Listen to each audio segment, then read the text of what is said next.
It's too warm for this shit.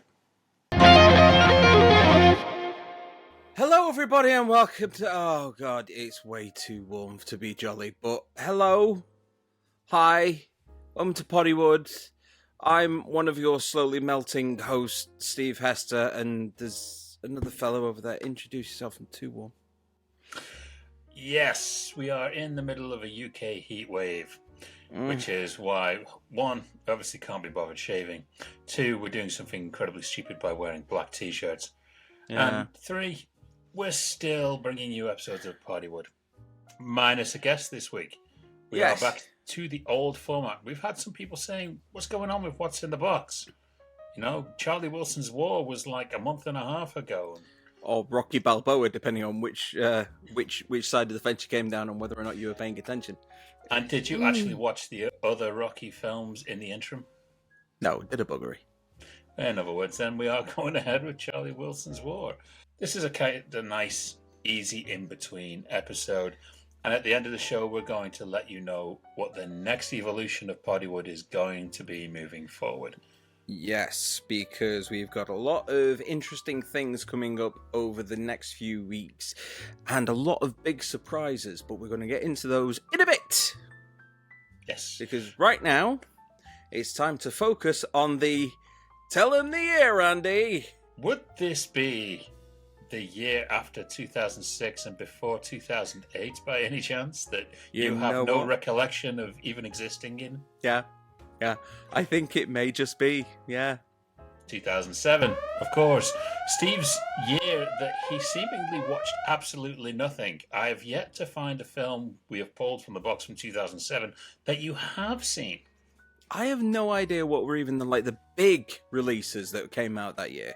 Because a lot of the stuff that we talk about when we do What's in the Box are the things which have been certified fresh. They're kind of like the more esoteric offerings of a given year. But yeah, I honestly have got no idea what came out into... I think there was a Harry Potter film. Spider-Man 3 came out that year.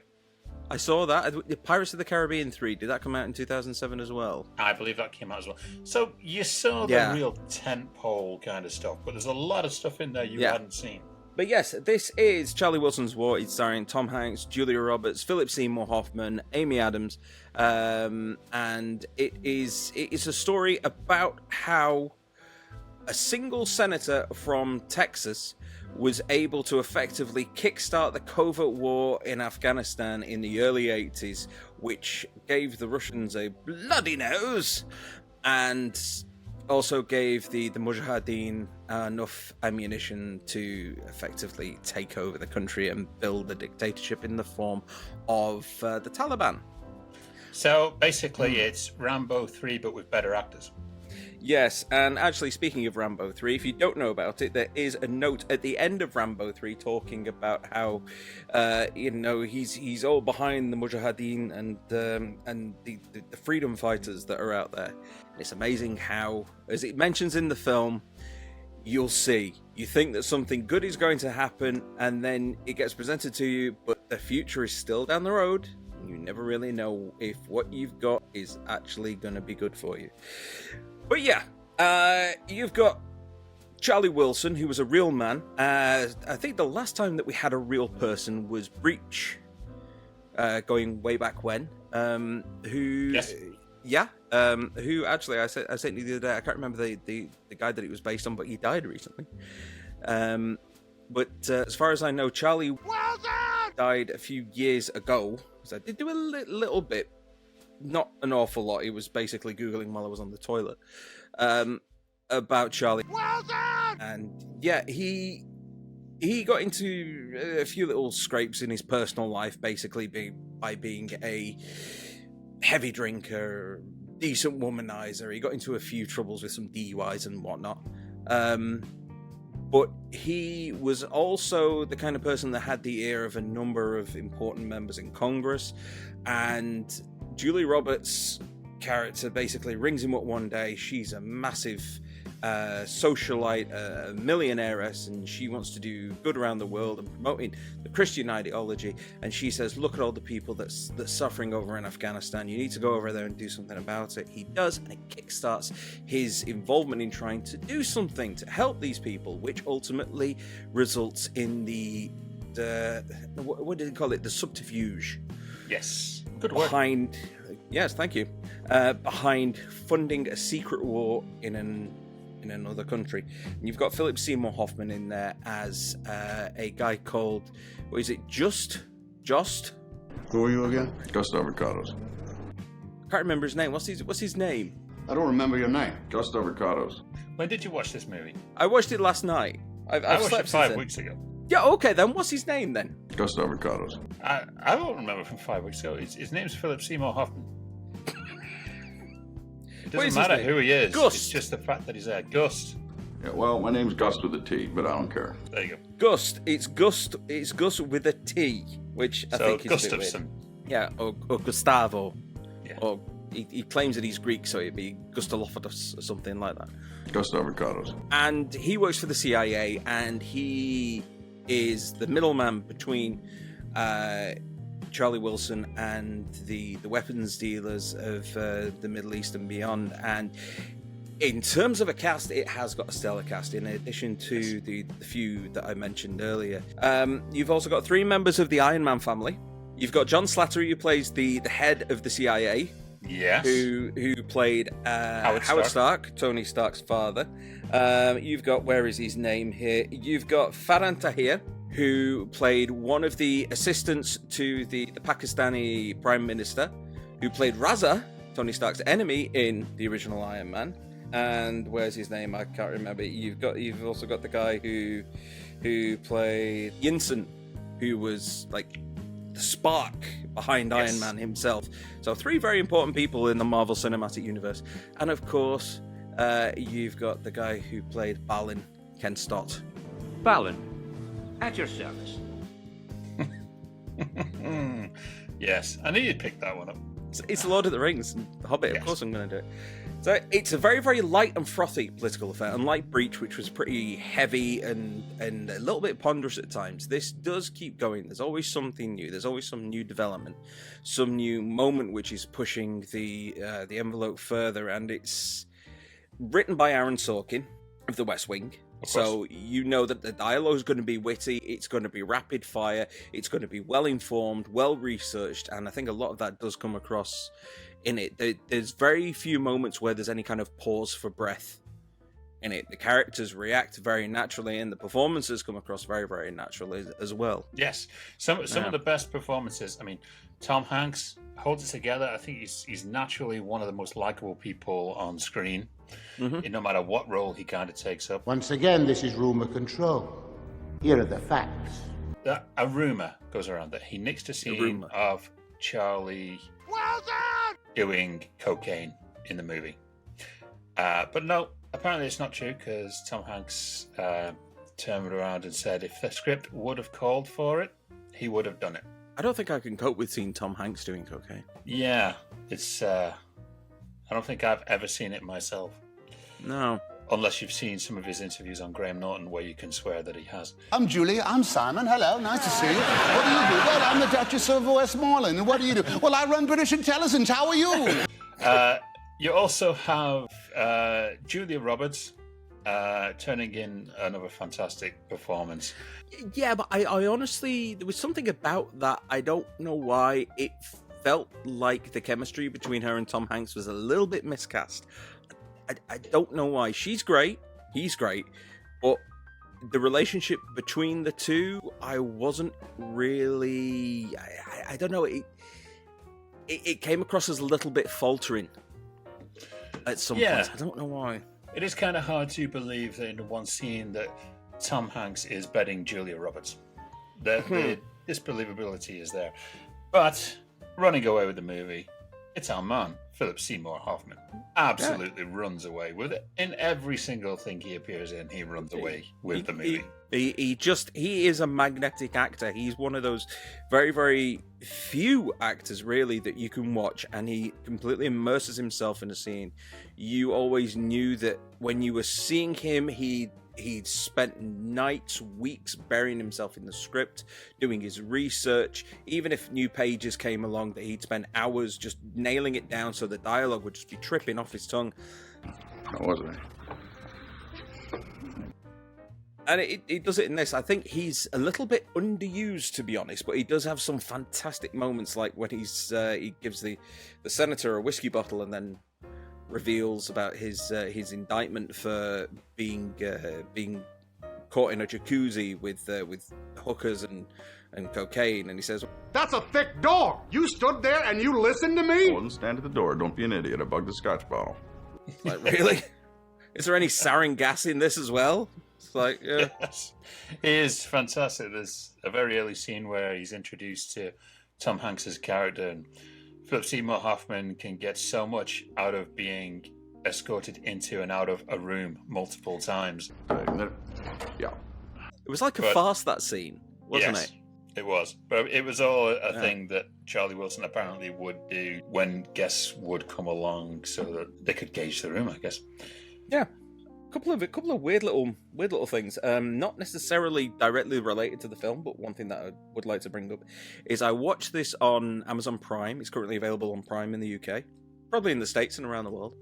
But when I started it, it not only had an FBI warning at the beginning on Amazon Prime. On Amazon Prime, it also had a blue screen saying that this movie is rated R. You weren't using a VPN, were you? No, I was using my brand new 4K TV. Oh, yes. Show off. It's still not a 150-inch cinema screen, though, is it? But hey. Still 4K, then. Yeah. Yeah. All right. Well, Charlie Wilson's War. This was the final film directed by Mike Nichols before his unfortunate death not long after. For people who know the name Mike Nichols, he directed The Graduate, one of the greatest films ever made. He also directed movies like Closer, Who's Afraid of Virginia Woolf, Working Girl, starring our favourite pilot, Harrison Ford. Didn't he do The Birdcage as well? I believe he did, yes. No, don't I pierced the toes! My research into this, and I did a bit of a refresher course, but I can remember the stuff that I was looking into 5 weeks ago. I really wanted to get behind the scenes and check out what was factually correct and what wasn't, because the movie does seem quite out there in places.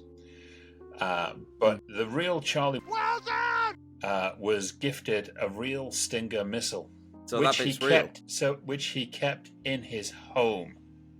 Wow. And he was incredibly proud of.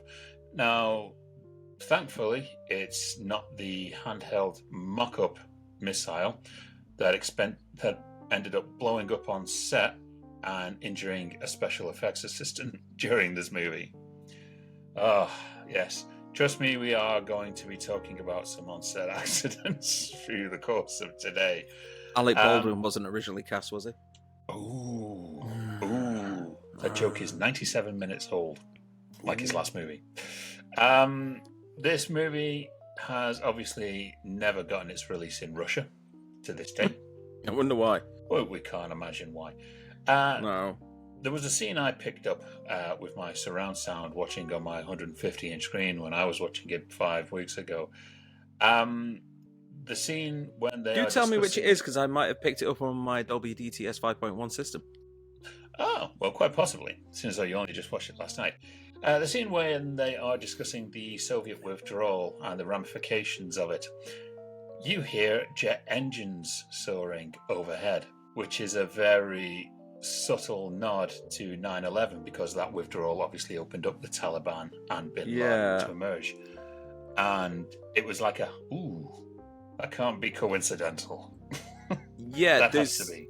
This came out in 2007. That would be obviously 6 years after 9/11. So there's very little actually in here, but there are a few kind of like nods as if to say, "Oh, this could potentially be on the horizon, like his whole talk about the wise man and the little kid and the horse.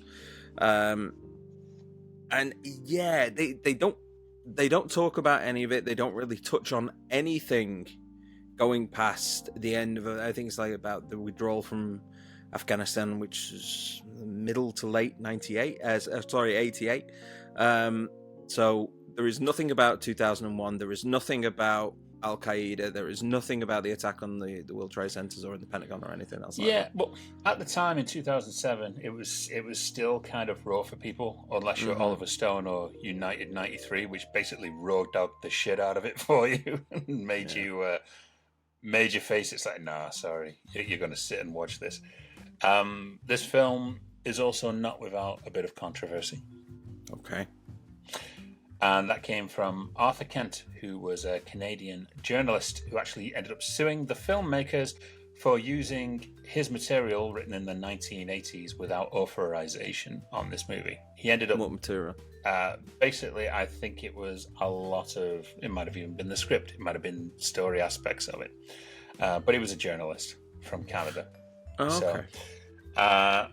But he got a settlement out of court, so obviously he was right. Yes, so Charlie Wilson's War, worthy of its certified fresh rating? I'd say it's kind of borderline. Borderline? Really? Borderline. I think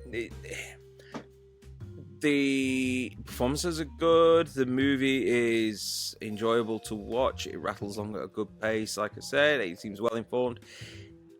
But it also feels like there is just something missing. It's that undefinable X factor that probably makes you go, yes, that was a great film. I like the film, but I didn't enjoy the film, if that makes sense. So it's one you'd forget about. Yeah. I mean, I could probably say to someone, yeah, you should watch it, you should check it out once, but it's not something that I would go back to personally on a regular basis. There's nothing really there which makes me want to watch it again. Okay. That's fair. No, that's fair enough. Okay. Well, that was our deep dive into, well, not even a deep dive. It was just a dive into Charlie Wilson's War. Shallow paddle. You can find it on Amazon Prime. And if you're in the US, which most of you are, you can find it on probably about 15 other. You can find it on Tubi probably, wherever. Yeah. It's everywhere. But yes, that is the What's in the Box for this week. Steve, could it be time for some anniversaries? I do believe it is. Someone's excited. Just avocados.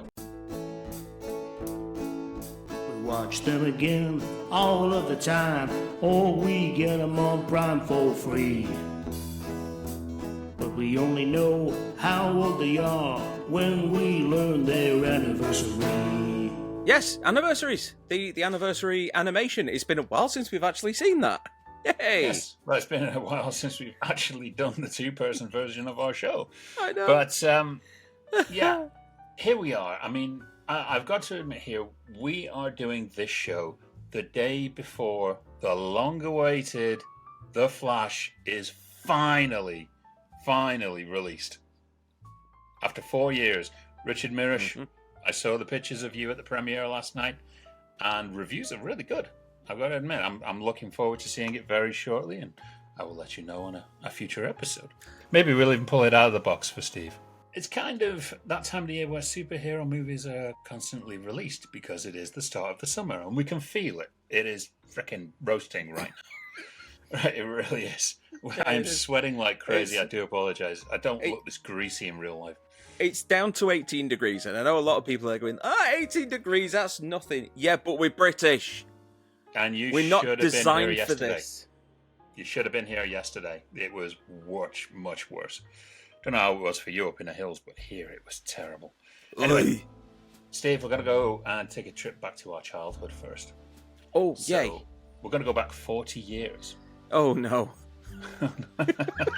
That would be when our childhood was, Steve. You know, I know, we can't hide that shit. That's how old we are. Oh God!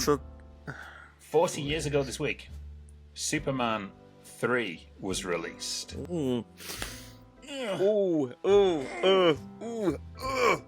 Yes. It is on the list of movies that traumatized children of the 80s. Oh, that scene. This scene?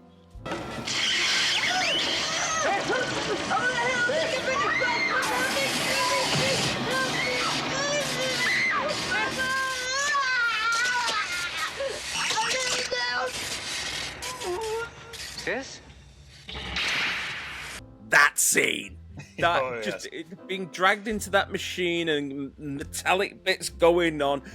That terrified me. Oh, yeah. That was like right up there with like older, like my parents and the child catcher from Chitty Chitty Bang Bang. That was it. It was so friggin' scary. I think it's that and Gamork from The Neverending Story for me. Yeah, terrified the shit out of me. But also, this terrified me. But before we get into that, let's discuss a little history here. Obviously, Superman 3, following from Superman 2, obviously, not only in the adventures of the man in the red, white, and blue and yellow, also in directors as well. Richard Lester returned from directing Superman 2, or should I say directing some of Superman 2. Richard Lester is a name that surprisingly you may remember from movies as The Beatles, A Hard Day's Night. I did not know that. No. Yes, No. he also directed The Bed-Sitting Club and The Three Musketeers, the one with Oliver Reed and Michael York and Richard Chamberlain and Christopher Lee. Oh. Of Lord of the Rings fame. Oh. Yes. The classics, the classic English ones. So yes, he returned to direct this, and it was not a popular decision because some of the cast was still angry that Richard Donner was fired from Superman 2. Margot Kidder was one of them, which is why in this movie she's reduced to a day player role, mainly over her disgust at the firing over Richard Donner. So she shows up for, I think, 3 lines at the end of Superman 3. Yeah. But she is replaced in this movie by Lana Lang. Lana Lang, played by Lana Annette Lang. O'Toole. That was Yeah. one of my 80s crushes. Yeah. Have you noticed that there was a period of time where every single character in a superhero story had to have an alliterative name? Yes. Clark Kent, Lois Lane, Lana Lang, Peter Parker, Reed Richards, Sue Storm. They all had alliterative names. God, they got over that. That's creative for you, I guess. Christopher Reeve also didn't want to return for this movie. Why did he see the script? That actually, funnily enough, that actually was one of the reasons why he didn't want to return. It was also over the Richard Donner thing, and I think he decided to kind of sit on the fence with it and say, no, I am not returning. And that was all well and fine until the people behind it, I can't remember their Siskind and whatever their name is. Oh, yeah, Siskel and Ebert or whatever. Yeah. Yeah, them people. They ended up starting to look at recasting, and they finally actually did recast Christopher Reeve a couple of days beforehand, which then it resulted in Richard Lester going to Christopher Reeve and begging him to return, to which he did as long as he could get an approval over the script. Or the other version of the story being, shit, I'm about to lose out on the Superman role because they are actually going to recast me. Do you want to know? Yeah. This is going to make you piss yourself laughing. It's probably going to be something like Dudley Moore or someone like that.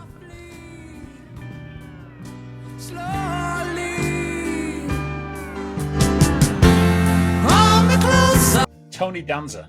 Tony Danza. Tony Danza from Taxi. Yes.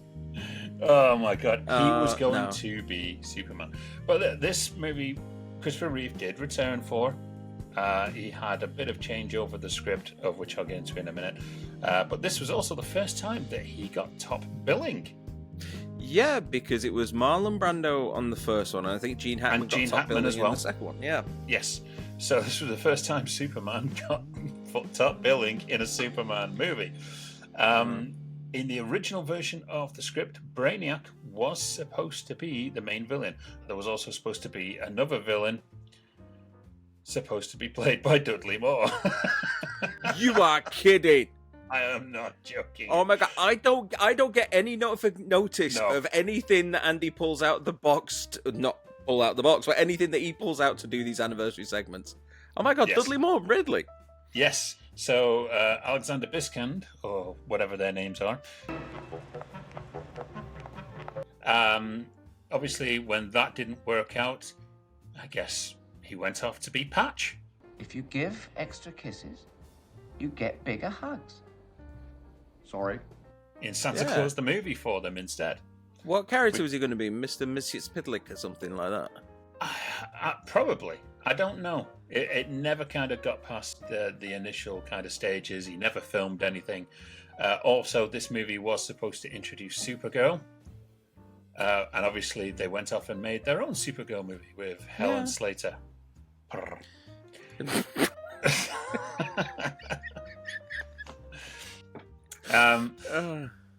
I could just imagine Dudley Moore and Richard Pryor on set. Dudley Moore just getting smashed and Pryor just getting stoned. Oh my god, I would pay to have been a fly on the wall of that dressing room. Well, Richard Pryor actually got his role in this movie by, I think he was on Johnny Carson or some kind of late night talk show, and he was joking about saying, "Oh, I want to be in the next, Superman movie." And apparently they took him seriously, and he got a record-breaking $4 million to appear in this movie, and he wasn't even the villain; he was the comedy sidekick. He was the comic relief in the movie. He's just played a computer genius who helps. Is it Robert Vaughn? It is Robert Vaughn, isn't it? Yeah, Robert Vaughn. Yeah. And he was the highest-paid black actor at that point for that role, replaced only by Eddie Murphy in 1987 for Beverly Hills Cop 2. Wow. Yeah, but Superman 3 was not met well with critics or by fans of the franchise, even the cast themselves. Apparently, Christopher Reeve begged his father not to watch it. I don't know if he actually paid him money to watch Superman 4.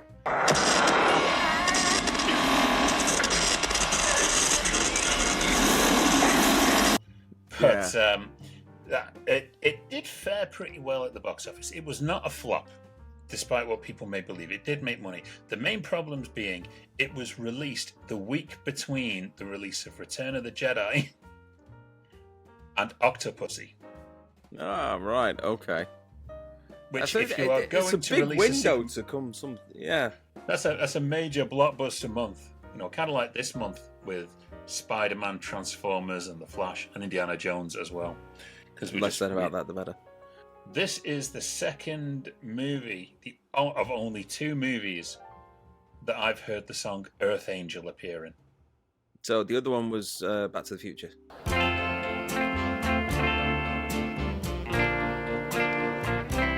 Yes. Yeah. And this was featured when Clark goes back to his high school reunion, and it is the slow number that is playing in the background. I was like, I know that song. I would say they were running out of ideas, but Back to the Future came out the year after, so... Or 2 years later, even. I thought it was 84. No, of course it would be an 85. Idiot, Steve. What are you on about? And the thing I love about this is what everyone remembers about this movie. It's the one where Superman turns into a dick. Yeah. And he is awesome as bad Superman. I'm like, there must have been there at the beginning. What should we have him do? What's the most real asshole thing that Superman could do? Straighten the Leaning Tower of Pisa. And then this guy who is a model salesman of the Leaning Tower of Pisa decides to get all of his models straightened, and Superman comes back at the end and takes it back to leaning. I was like, ooh, that's a double dick move. That guy's lost out on 2 lots of money. Another stupid thing I read about this, I was like, it can't be true, and I've double fact checked it, and it is true. Apparently this was originally going to be titled Superman versus Superman, which is dumb. Dumb. Yeah, it's dumb. Yeah. But what's dumber about it, they were he doesn't fight Superman. No. Well, he does. He fights the evil version of himself. No, Kramer versus Kramer.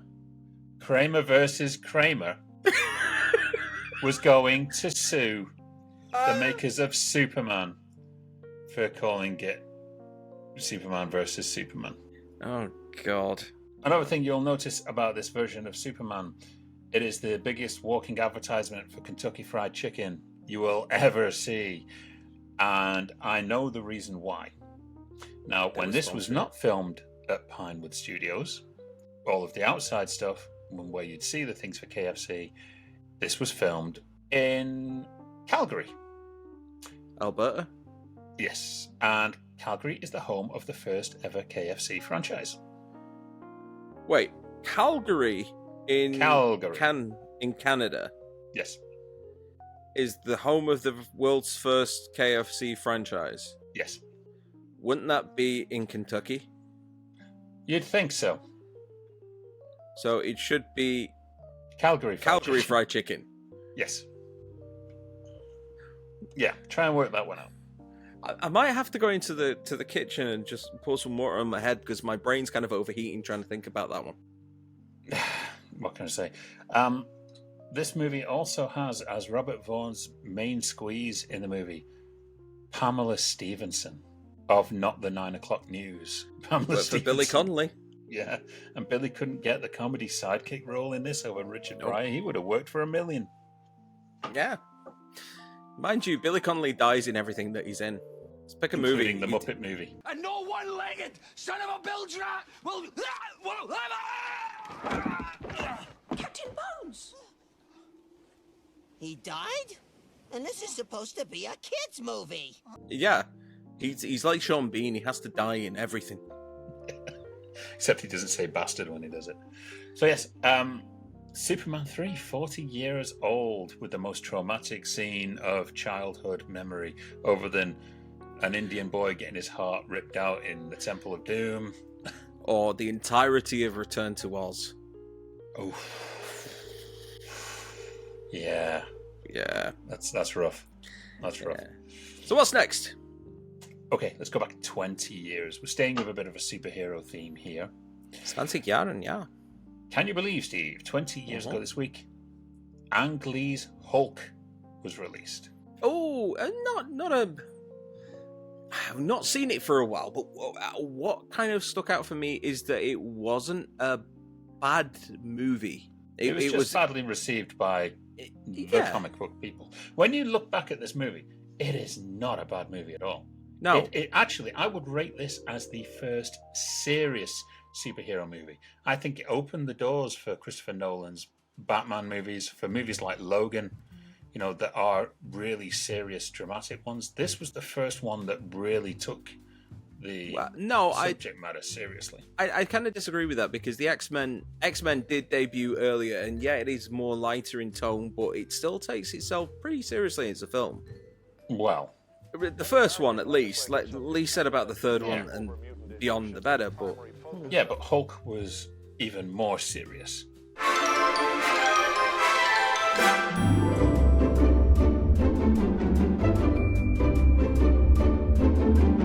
Blade. That was more comic booky. Come on, dude. Really? That was not a serious movie. That was a pure fantasy movie. Oh, and a guy turning 20 foot tall and having massive green testicles isn't. Yeah, and he has a butt shot in this one too. Yeah.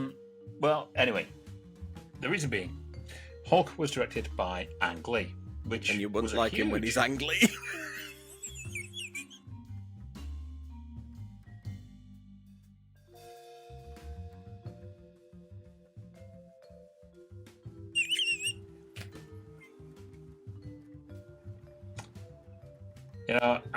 I'm equally parts disappointed and incredibly impressed that you got that joke. I wonder if anyone's ever said that to him on the street. Oh, they probably have done, and he's punched them. Yeah. I mean, you look at Ang Lee's credits, right? And he was kind of oddly placed as a director of this because just a couple of years before, he'd done Crouching Tiger, Hidden Dragon, which was a sweeping martial arts epic that completely dominated all awards ceremonies everywhere. Oh, yeah. Also, he'd done movies like The Wedding Banquet, Life of Pi, Yep. about 10 years ago. Lust, Caution, all of them like really serious character study movies. So to come in and do a Marvel property, that was something where I don't think anyone expected it. But to be honest, I mean, I watched it again and I've got a better appreciation of it than a lot of the Marvel movies that come out nowadays.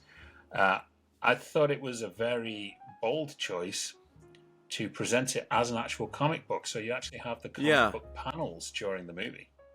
I actually think if you are going to be having, out of a lot of superheroes, having the Hulk is probably the best one to have like a character study of. Because it is that very definite duality, the Jekyll and Hyde, the good and the bad of someone. So if you've got someone who's very, very skilled at doing those kind of films, then he is absolutely the perfect choice to helm it. It came out at the wrong time. I don't think audiences were prepared for it. And I think if it had come out a few years later, 10, even 5 years later, it might have been better received. Like you say, the comic book panels, I think, took a lot of people by surprise. Yeah. And they weren't ready for an arty superhero movie. It's a very misunderstood movie. And you go back and look at it now, it is nowhere near as bad as you may initially have thought once you've kind of gotten over that. We're now in the era where Deadpool is doing the, breaking the fourth wall and stuff like that. I think people would have a place for this movie. And to be honest, it has the best Thunderbolt Ross of all time with Sam Elliott. He was made for that role. Now, all credit to William Hurt, and obviously now we've got Harrison Ford taking over that role. Yeah. But Thunderbolt Ross as Sam Elliott is incredible. I mean, the man is 90% moustache. Yes, and apparently he wanted to shave it off for the role. The character of Thunderbolt Ross in the comics had his moustache and that, but in real life, in the military, someone of his rank as a general would not have clean facial hair. shaven. Yeah. So Sam was prepared to get rid of that moustache. God bless Pity him. then he didn't come back to reclaim the role. I mean, no offense to Harrison Ford, but the two are of fairly comparable age. Yeah. Why not get the big old Sam Elliott back in there? Yeah. Well, obviously, I mean, this was kind of rebooted as the Incredible Hulk to be part of the MCU, but this did have a crossover character. I'm not sure if it's the same character or not, but it did have one. So both this and the Incredible Hulk have Lou Ferrigno playing a security guard. Yes, they do. Lou Ferrigno has been in a lot of the Incredible Hulk stuff, not just as the Incredible Hulk. The animated stuff, yeah. The animated stuff, he usually voices the Hulk. He does the voice of the Hulk in the Marvel superhero games. Yeah. He pops up all over the place. Basically, if there's a version of the Hulk and he's not actually playing him, he will pop up in it. Fair play to the guy. Yeah. He's made a career out of that Incredible Hulk role. He actually looks. Last time I saw him, he looked more buff now. Obviously, he's getting on a bit, but he looked more buff now than he did when he was actually playing the part back in the 70s or 80s, whenever it was. Let's not forget. I mean, obviously, it was Eric Bana in this movie who was playing the Hulk, and this was kind of his first big major US role following his breakthrough in Chopper, which is an incredible movie. Really is completely different from any Eric Bana you will ever see. So chubby in that movie as well. It's scary. What we also have here is Nick Nolte playing a kind of unnamed character who turns out to be Eric Bana's, Bruce David Banner, whoever the fuck his name is. Yeah, the naming convention is a bit weird. The actual character's name is Bruce Banner, but then when they made the TV show, they changed it to David Banner for reasons best known to themselves. Then when it came to do this movie, you had the main character, the Hulk, was Bruce Banner, and then his dad suddenly became David Banner. Yes. And the one thing I will credit Nick Nolte in his movie, he is giving it his all. He is in a completely different movie. He is King Learing this performance. Oh, God, like you would not believe. And doing a great job on it. And turns into this I guess, the villain of the piece at the end. The villain comes extremely late in this movie. Yeah, it's all kind of like the human villains and the Thunderbolt Ross and whoever the other guy is that's trying to capture the Hulk and turn him into a weapon and blah blah blah. But yeah, then right at the end he goes up against. I think that is probably the weakest part of the film. That when you do end up in a situation where you just have two CGI lumps that are slapping each other around, you lose any kind of real grounding. Yes. He turns into this big kind of energy cloud storm elemental force, and then the Hulk fights him, but it's just lots of shots of the Hulk kind of swirling around with and you lose any kind of human moment. And part of me would have liked to have seen Hulk, and then at the very end it had to be Bruce that was going up against his dad. You know, kind of rein it back and have the human element of it kind of take over and win the day, instead of it just being brute force and muscles. Yeah, that's very true. I mean, I'm kind of a bit defensive on this movie for a number of things. I mean, this was the first movie to have that Sonic the Hedgehog style backlash. So when first trailers were released for this movie, a lot of fans were complaining about the look of the Hulk and, you know, how it looked in the same way that they did with Sonic the Hedgehog. And they ended up going back. I think Galen Hurd, who's the producer on this, super producer that she is, she did regret releasing the trailer a bit earlier without the work having been properly rendered for what the Hulk would look like. But that's kind of an excuse, maybe. I think maybe the fact that they looked at it and said, yeah, we need to go back and he did look a little bit plasticky, but even today, it wasn't really up until kind of, I'd say, around about Endgame, Infinity War, where you were able to have something like Thanos and it looked like a proper, real, emotive character. Right up until then, trying to create a humanoid character which actually looked and felt alive was still incredibly difficult. Even through the Incredible Hulk, he still looks janky. I probably think he actually looks worse in that one than he did in Hulk. And then, he looked too tall and stretched out. Far too sinuous. It was almost like there was too much detail into it. They kind of skewed the other way. Found a happy balance with the Avengers, but even then, it wasn't really until a little bit later that you just felt, okay, this works. This looks like the Hulk. Yeah, a lot of trial and error. And the thing I remember about this movie is, well, it still holds the mantle to this day of being the worst online leak in cinema history. So this film was leaked online by a guy called Kerry Gonzalez. Now, Kerry Gonzalez had a friend who worked at the ad agency who were handling this movie, and they had a kind of a pre-visualization copy of it. CG was not finished. There was loads of temporary shots in there. The same kind of thing happened years later with Wolverine, X-Men Origins, and trust me, it didn't make the movie any better. Yeah.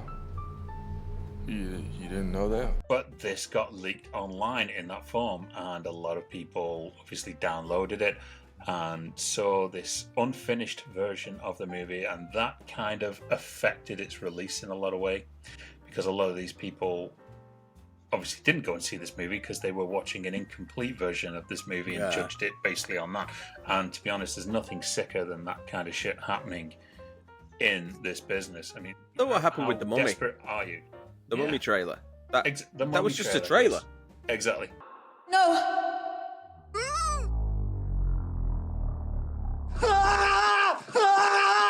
But yes, it still is remembered as the worst leak, with probably X-Men Origins being not far behind it. The film was a massive hit, though. It made $245 million. And it was one of 2003's biggest movies, believe it or not. What was the budget? It's a good question, but it was nowhere near 245 million. Right. Okay. So it was a big hit. Unfortunately, a lot of the backlash that Ang Lee received made him contemplate retirement from movies, and he'd not even been making movies 10 years.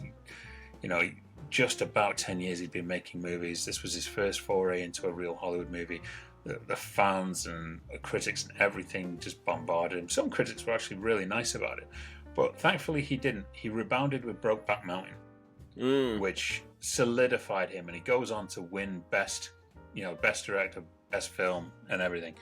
Well, it didn't win best film because Crash did, but it won the slew of awards. And we're thankful that the whole Hulk experience did not deter Ang Lee. And I think we haven't even mentioned here that the best version of Betty Ross actually exists in this movie, which is Jennifer Connelly. Always Jennifer Connelly.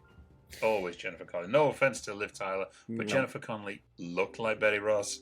She acted the way Betty Ross should have, and she should still have that role now. Right, so that's actually 2 that I've seen now on the bounce. Ooh. Yeah, I think you're going to do well this week, because I reckon you've seen the 3rd. All right, then, what is it? What have we got? Okay, we're only going back 10 years. Okay. And funny enough, it showed up in my Facebook memories of all places, because I was in LA when the premiere of this film was happening at the Mann's Chinese Theatre, and me and Glenn Roof were there. 10 years ago this week, Monsters University was released. Okay, yeah, I've seen all 3, which is a rarity for me. That is a very rarity. You are the summer blockbuster man. Not really got a huge amount to say about this. It kind of up there in the realm of unnecessarily sequels. I don't think it's particularly bad, but it doesn't do anything really outstanding. It doesn't add much to the universe. It's like a series of wacky hijinks, really, and in terms of story, the original's better. Well, yes, the original is always going to be better. I mean, I do like this. I mean, there's some things about it that really jar me, of which I will get into in a minute. But before I do, let's talk. Obviously, this was directed by a first-timer, Dan Scanlon, who went on to direct just recently Onward, which came out a few years ago.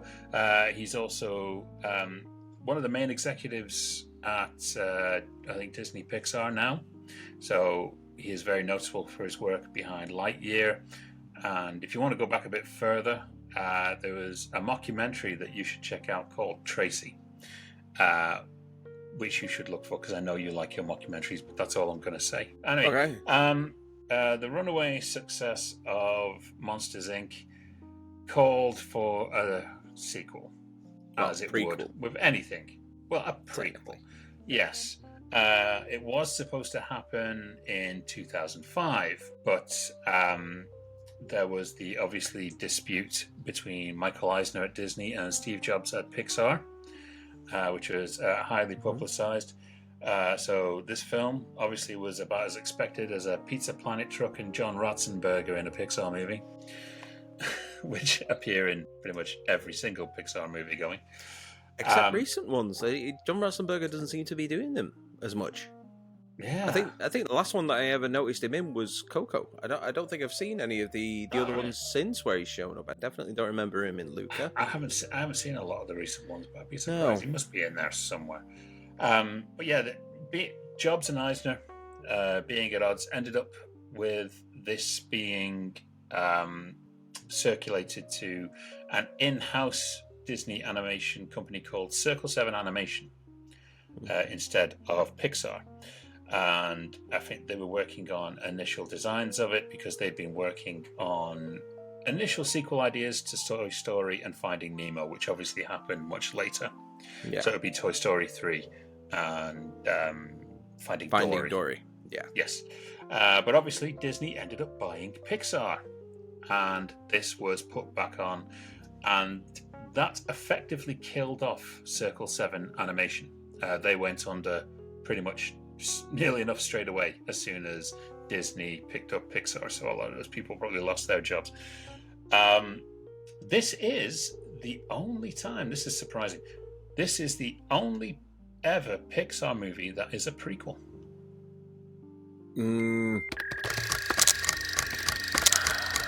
I'm trying to rack my brain now to see if I could think of any. All the others are sequels or spin-offs. I think you're right. I mean, the closest one I could possibly think of is Lightyear, but that is supposed to be the film which the characters in Toy Story are based on. Yes. That's the closest Meta. I can think of it. Yeah. Yeah. Can we have there's- less meta now, please? Yeah. I think we're done with meta. Meta and we're done- multiverses. We've had enough of those now. We're done with Hollywood blockbusters at the moment. Disney's put everything back by about a year. Oh, Good. Gives us time to recover. This had a $200 million budget, and it made $743 million. That's the Pixar Disney effect. So this is the story, obviously, of how Mike and Sully meet in university.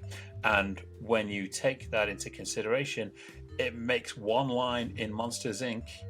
Where they knew each completely other at irrelevant. school. Yeah. You've been jealous of my good looks since the 4th grade, pal. Yeah. Makes no goddamn sense. It makes no sense whatsoever. And they've kept them in. They haven't even gone and retconned that line at all. We really wanted to be respectful of that line, but we started to realize over time that by doing that, it was changing the type of story we wanted to tell with Monsters University. This was also the first Pixar film to use global illumination in their rendering system. Mm-hmm. Now, what that means is artists would not have to build reflections and shadows manually. So this software actually generated it for them, and they have been using that ever since. This was the first one to use it. It's a fun movie. There are some nice moments in there. Helen Mirren as the dean. Yes. Can't go wrong with a bit of Helen Mirren. Always adds class and tone.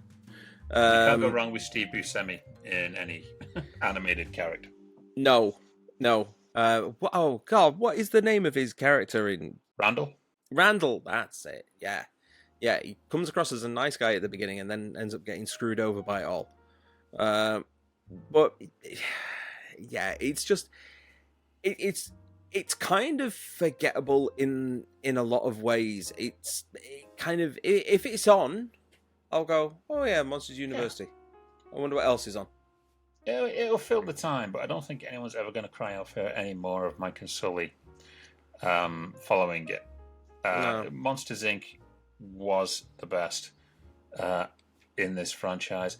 I mean, this was also the first Pixar movie that was not nominated for an Oscar or a Golden Globe. Mm. So every single Disney Pixar movie had been nominated for either or both, and this was the first time that they received no nominations in those categories. So the bloom was off the Pixar rose when it came to this.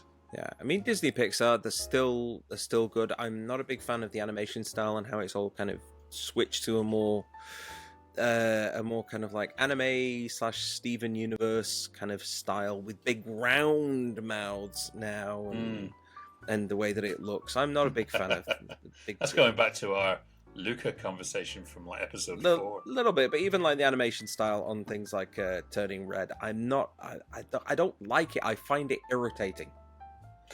No, it's targeted It's at just me. kids mainly, Steve, you grumpy old bastard. Yeah, I am a grumpy old bastard. And these are Sue me. monsters. They're not even humans. But anyway, Monsters University is 10 years old this week. I like Monsters University, and I remember fond memories of me and Glenn Roof being on Hollywood Boulevard when the people were out in the costumes and we were winding up the Hollywood Boulevard performers. Yes. Good old days. Yeah, did you go to the Hooters opposite Man's Chinese Theatre as well? Fun if there is a video where we're there and we notice Hooters across the street. Yeah. Yes. The good old days. But yes, that is the anniversaries for this week, Steve. And you saw all 3 of them. That is extremely rare. Yes, I should win a prize of some sort. However, I don't get rewarded on this show. I get punished. And the worst punishment is yet to come. What's in the box? What's in the box? What's in the box? What's in the box? What's in the box? What's in the box? Well, it's been a while. It 5 really weeks, has. 6 weeks. Something like that. Slightly missed it. I know. Well, Strange, I know. Good enough. And you know what? Seeing as though the show is going to be changing format, and more of that in a moment, I am going to fill you in on the box. You see, folks, it does exist. It does exist. Yes. It does exist. And yes, in the box is little pieces of paper with names of movies on them. Now, the whole point of what's in the box, for you people who are new, Steve is a cinema philistine. He has not seen hardly any movies apart from kind of the popularist movies or really kind of random choices. So we want to educate him on what I guess the critics claim are essential cinema, and see what his take is. Sometimes it's surprising, sometimes it's teeth.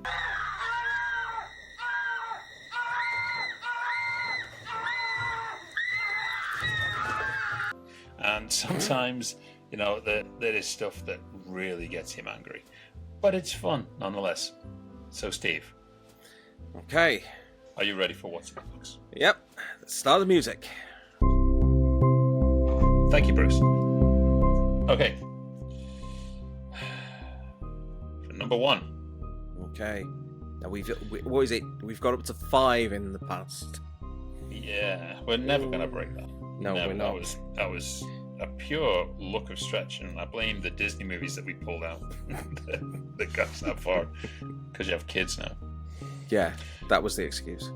Well, this isn't even rigged, but I think you've seen it anyway. But I find it really kind of funny that we've been talking about superheroes, and Iron Man, the first Iron Man movie, gets pulled out. Please, I'm the one that brought that up earlier. Come on, man, come on. What are you giving to me here? Come on. Yeah, so you've seen that. Yes. 1 down. Ding, ding. Number 2. Phase 1 of the MCU was the best. Yeah. Least complicated for a start.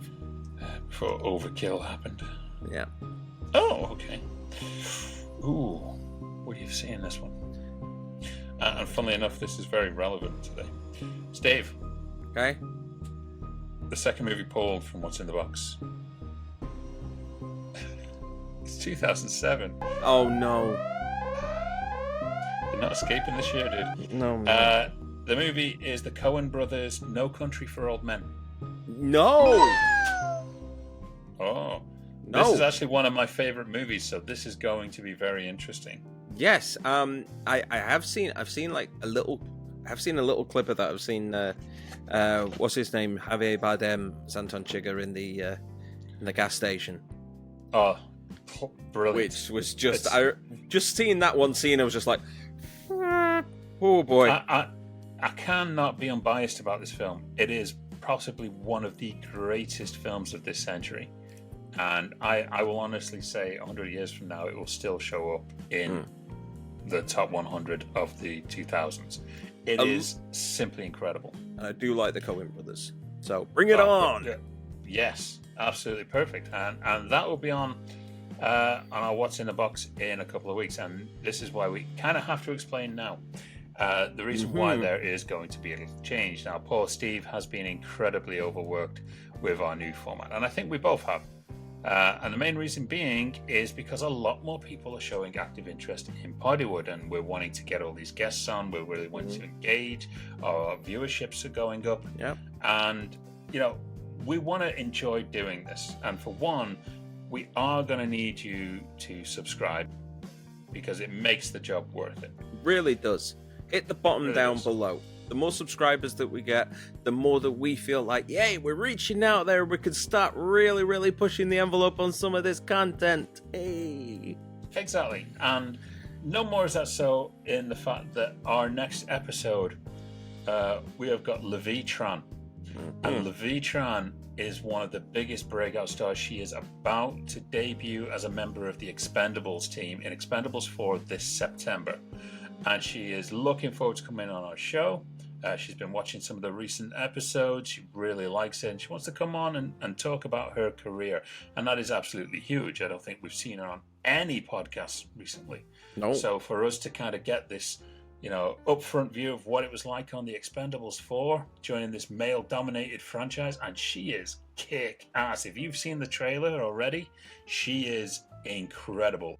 She is going to be on our next episode with me and Steve. Mm-hmm. Now, following that, me and Steve had to kind of sit down and think, okay, we really want to carry on doing this, but we don't want to burn out. So what's the best way that we can do this? And so we're proud to announce that we have 2 additional hosts who are going to be doing 1 show each a month. Yes, not 1, but 2 folks. 2 folks. Now, one of them, you already know. He joins us pretty much every single month to come and bust on some movies and tell some jokes and do some incredibly bad Paul Verhoeven impressions. Jonas Barnes will be joining me on an episode every other week while Steve recuperates and concentrates on his editing. How are you doing? Yeah, it's very, very good to have you on. Exactly. And also, a great friend of ours, a member of our team when we go out and filming and stuff, and she is absolutely incredible, Joanne Parker. She's a natural. She's going to be helping me on some episodes once a month as well with a guest. And obviously, our regular show that people respond to, the people who love What's in the Box, the anniversaries, and just the kind of zany fun that me and Steve have. Twice a month, we will be doing this regular show. Yes, we will. We're not going to be taking away the goodness. We're going to be adding to it. Think of this. Think of what you're getting now as like your regular meal. Now we're going to be adding some spices and some flavorings, as well as maybe some fries on the side. Yeah, and you deserve it.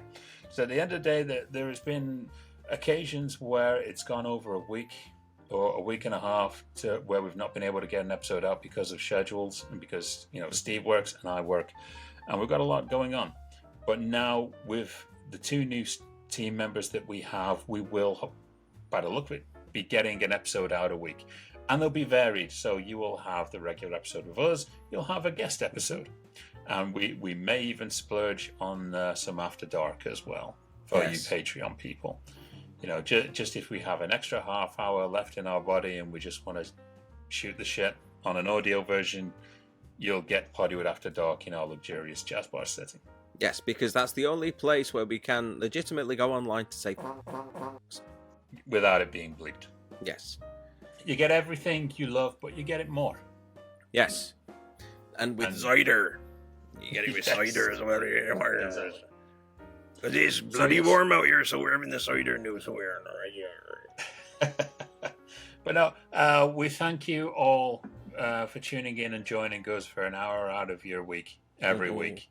It means a hell of a lot to us. We enjoy coming on and just talking and having fun, and we are going to be having our 100th episode where we will be bringing back the quiz, and it's amazing how many of our recent guests have said, I want on it. So Gino Anthony Pesci has already said he wants in on it. Sarah Hennessy has already said she wants in on it. No doubt Ellen Dubin. No doubt Richard Mirisch has got to come back as well. Well, he's a big-time producer now. Who knows? Yeah, but he's got to defend his crown. Don't wuss out on us now. If Richard Mirisch doesn't come on, John Mirisch is going to sub for him. And if John Mirisch loses his title for him, he will never hear the end of it, I guarantee you. That'll be one Thanksgiving that you wouldn't want to go to. Yes. Yeah. But thank you to everyone who has helped to share and get the word out and, invited people to watch our show. It's a humble little thing that me and Steve started from our bedrooms, separated by a pandemic. And we like to just take the time to just come and talk about film, and find out some things that maybe you didn't even know. And we want you to engage with us. So message us, comment, leave likes, leave suggestions if you want. If you want to get in touch with us, then as we do every week, the details are just popping up right below. You can get us on facebook.com/Poddywood. You can get us on Twitter @Poddywood. You can get us on the r/Poddywood subreddit, or you can get us on LinkedIn, or, fire off a warning flare and see if you hit something. Maybe. Couldn't put it better myself. Yes. So in the meantime... we've also got the Patreon. Oh. Well, we didn't mention Patreon earlier. We didn't mention the bits about it, so No, the Patreon is all for the price of a cup of tea. It's like £3 a month, and you get audio versions of these episodes early. And as well as that, because we are moving into having a few new cast members on, we will probably, maybe, likely be doing Poddywood After Dark as a Patreon special, and also the occasional offcut of one of the main shows that we just couldn't put out on YouTube because otherwise we'd get demonetized. Yes. And that's all. Things can get pretty risque when you're in a jazz bar setting. Yeah. Yes. Okay. I think we got all of our stuff in there. That's what she said. Ooh. So, with that in mind, it is a goodbye from me. And I'll catch you next week also. Bye.